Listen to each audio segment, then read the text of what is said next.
Good morning, Vipula. It's a pleasure to be speaking with you, Vipula. You're the CEO of Sri Lankan Airlines, an airline that has battled COVID and emerged quite strong out of it. How has the past year been for you?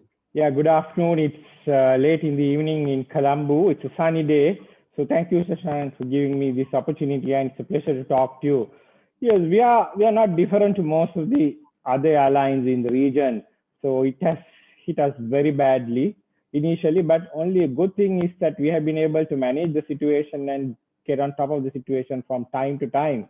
I mean, as you know, about 1.5 years ago, we had the first incident in Wuhan where we had to operate a Mercy flight to bring some students.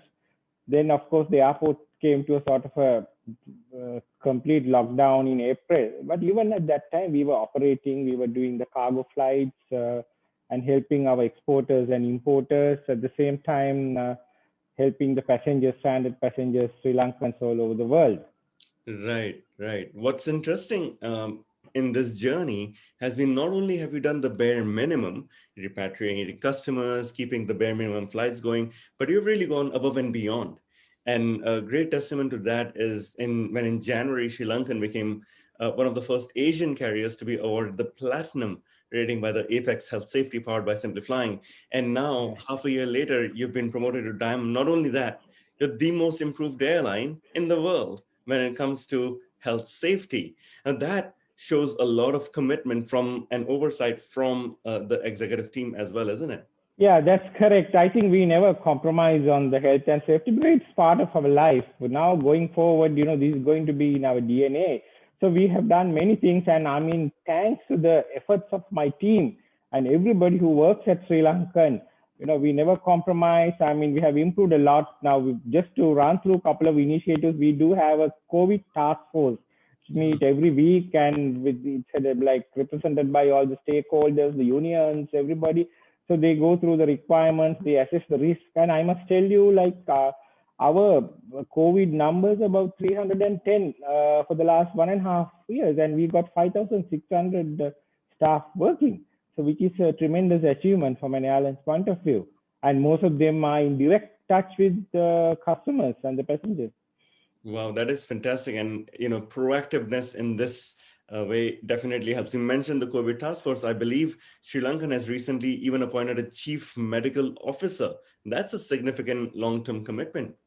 It was not a recent appointment. We have been having the company medical officer for a long time, and we do have a dedicated medical center that comes under her. And there are so many doctors working under. We have a hotline there to help our staff. So that has Okay. been in place for a long time. That's really good. We were looking at some of the measures as well, and you've taken some remarkable measures. For example, keeping the APUs running during boarding and alighting, so that Yeah. the HEPA filters are running. How Yeah. did these measures come about? Yeah, these I think initially, of course, we had to learn from ICAO and get the guidelines from IATA. So we implemented this some months ago because this Mhm. is the norm today. You got to keep your APU running and make sure the filters are in operation before the passengers boarding. Right. Yeah. Right. Now, passengers who have been flying through the pandemic and who start flying immediately after will see a lot of these health safety measures on board at the airport. Do you believe that COVID has changed passenger experience permanently, or is this a temporary measure? I think it is going to be the norm in time to come. So of course, touchless, I would say the automated travel checking in, all that will come in the bag drops and all that. And the good thing for us is over the last 3 years, we have made heavy investment in revamping our e-commerce functions and also to improve the passenger experience. Right. And I think that's critical. Now, previously, of course, everything from onboard service to the network, all of these used to be the differentiators.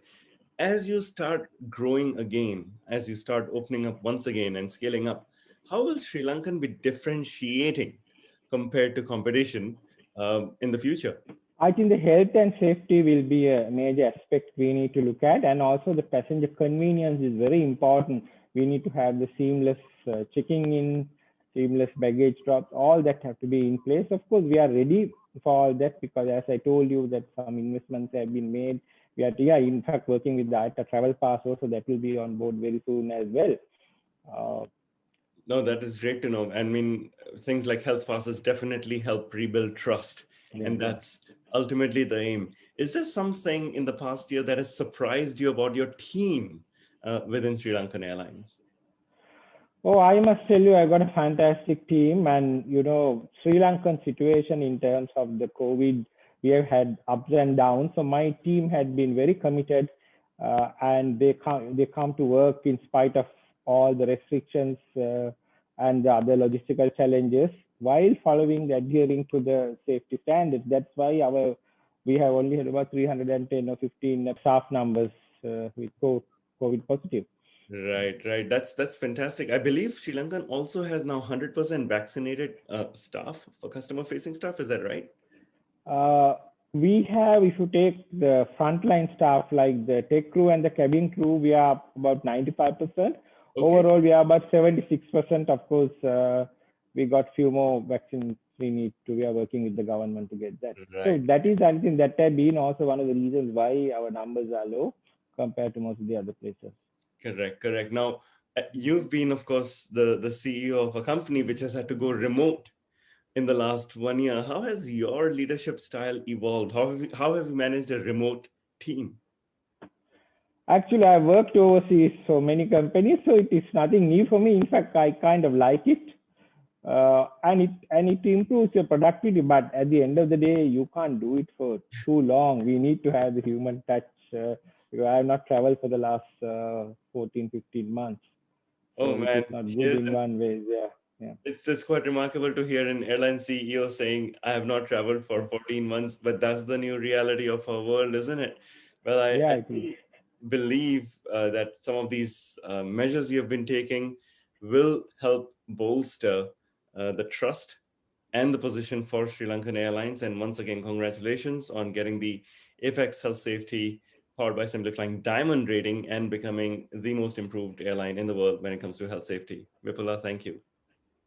Thank you very much. It's a pleasure talking to. Actually, as I told you, the credit should go to my team who worked round the clock to It has been facilitate. indeed a great team effort, and I know this because my team has been working with your team over the last 6 months on these measures. So well done indeed to everyone.